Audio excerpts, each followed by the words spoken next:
Bonjour à tous, bon matin, j'espère que vous allez bien. Aujourd'hui, on plonge nos regards dans la lettre aux Colossiens et j'aimerais qu'on puisse regarder même dans les premiers versets, dans l'introduction que l'apôtre Paul va écrire à cette église. Il y a des paroles qui sont vraiment extraordinaires.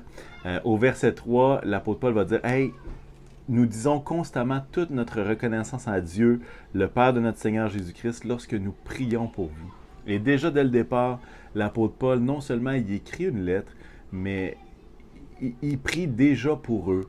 Et il va intercéder pour eux. Et l'apôtre Paul va expliquer, justement, il va aller plus loin. Il va dire, je prie pour vous. Puis il va dire pourquoi est-ce qu'il est reconnaissant. Il va dire au verset 4, « En effet, nous avons été informés de votre foi en Jésus-Christ et de l'amour que vous avez pour tous les saints, à cause de l'espérance qui vous est réservée au ciel. » Et simplement à travers les mots qui sont utilisés par l'apôtre Paul, on voit qu'il était informé de la foi, de leur foi en Jésus-Christ. Et moi, je veux juste nous encourager. Lorsqu'on lit un passage comme ça, moi, je me dis, bon, quelle est la qualité de ma foi? Et là, je ne parle pas de quantité, vous aurez deviné. Pourquoi? Parce que la foi, c'est une question de confiance, c'est une question de fidélité, c'est une question que c'est pas une quantité. Hein? Les évangiles vont nous parler que celui qui a la foi grosse comme un grain de moutarde, une des plus petites semences, peut déplacer une montagne. Donc, ce qu'on voit, c'est pas une question de quantité, mais c'est une question de quel est l'état de la foi en Jésus-Christ. Et l'apôtre Paul avait reçu d'excellents échos. Il avait été informé de la qualité de la foi en Jésus-Christ de l'Église de Colosse. Et non seulement ça, il va dire, j'ai été informé de l'amour que vous avez pour tous les saints. Dans le contexte actuel dans lequel nous sommes, la qualité de l'amour qu'on a les uns envers les autres est quelque chose de très important, quelque chose qui a une grande valeur. Et puis, lorsqu'il a été informé de ça, l'apôtre Paul doit faire référence à des actions concrètes. C'est rare que lorsque j'entends quelqu'un qui va me dire « Hey, lui, cette personne-là, il a vraiment beaucoup d'amour pour les saints », que ça va se finir là, puis que ça va vouloir dire « Ah, dans ses pensées, il aime beaucoup les autres ». Non. En fait, si quelqu'un m'informe de l'amour d'un autre pour tous les saints, c'est qu'il y a vraiment des actions concrètes. Il y a quelque chose qui s'est passé. Il y a une action qui a germé et qui a été produite, qui fait en sorte que, justement, il a été capable d'être informé de l'amour qu'il y avait pour tous les saints. Et je veux nous encourager, de la même façon qu'on réfléchit à la qualité de notre confiance en Dieu, de réfléchir à l'amour que nous avons pour tous les saints. Et à quelque part, il y a... lorsqu'on évalue tout ça, on a besoin de la grâce de Dieu en disant, ben regarde, oui, j'aime les saints, j'aime tous les saints, j'aime tous les chrétiens, mais à quelque part, il y a de la place à l'amélioration. Et dans ma vie, c'est la même chose.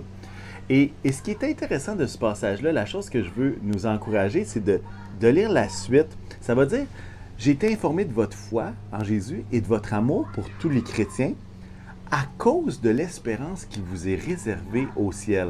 Et là, c'est intéressant parce que l'apôtre Paul va dire quelque chose qui est super important. Il va dire, à cause de l'espérance que vous avez, puis c'est ça que le texte va dire, à cause de l'espérance que vous avez d'aller au ciel, vous avez été en mesure d'avoir une foi qui est solide. Vous avez été en mesure d'avoir un amour pour tous les saints.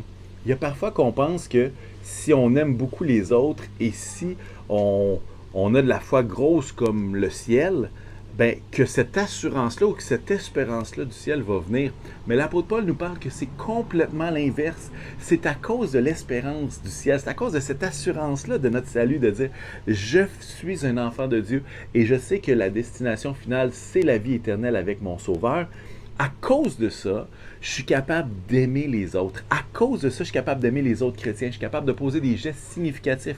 À cause de ça, ma foi en Jésus, elle est solide. Et lorsque les autres s'informent, comme dans le texte on le voit, ils sont capables de dire « Hey, ces gens-là, ils ont une foi qui est solide, une foi inébranlable, comme dira l'apôtre Pierre, et à d'autres endroits dans les Écritures. » Alors, je veux nous encourager à ne pas négliger l'espérance. Hein? L'apôtre Paul va dire dans une lettre aux Corinthiens, il va dire, mais ces trois choses demeurent, la foi, l'espérance et l'amour. Et la plus grande, c'est l'amour. Et dans ce passage-là, qu'est-ce qu'on voit? On voit la foi, on voit l'amour et on voit l'espérance. Et ce qu'on voit, ce que l'apôtre Paul essaie de nous dire, c'est que l'espérance que nous avons, cette espèce d'assurance-là de notre destination, de notre salut, du fait que nous appartenons réellement à Jésus, va permettre que notre foi grandisse et va permettre que notre amour les uns pour les autres grandisse. Alors, je vous souhaite une tonne d'espérance. Je vous souhaite d'avoir les regards fixés vers le ciel avec les deux pieds bien ancrés sur terre pour être capable d'aimer et capable d'exprimer notre reconnaissance à Dieu. Alors, je vous souhaite une excellente journée et puis au plaisir de pouvoir se voir en vrai et de pouvoir justement partager cet amour-là, partager cette foi et partager cette espérance. Bye bye.